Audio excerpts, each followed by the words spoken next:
過去、現在、未來同時存在，相信有好多人都聽過，但係要點樣真正領悟並實踐到生活度呢？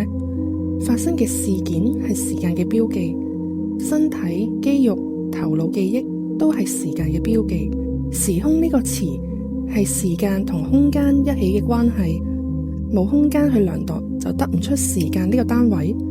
時間係靠移動嘅距離去量度嘅，所以冇移動、冇空間、冇物件，一切都冇，空空如也，只剩下你嘅意識存在，你就可以知道時間就係永恆嘅存在。有起心動念先有時間，心不動，時間都不動。最近對西藏密法嘅時輪金剛有啲興趣，雖然我冇宗教。愛時輪係講人類一直以來都透過太陽、月亮、天體運行嘅軌跡去計算時間。內時輪係透過你嘅身體物理運行去感知時間，例如心跳、呼吸、氣脈。別時輪係過去、現在、未來同時存在，即係我以上解釋嘅。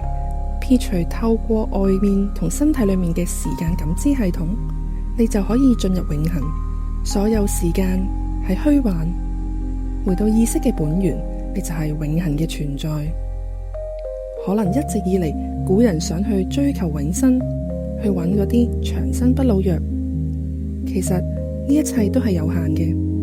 要揾嘅唔係物質，係人類意識嘅提升。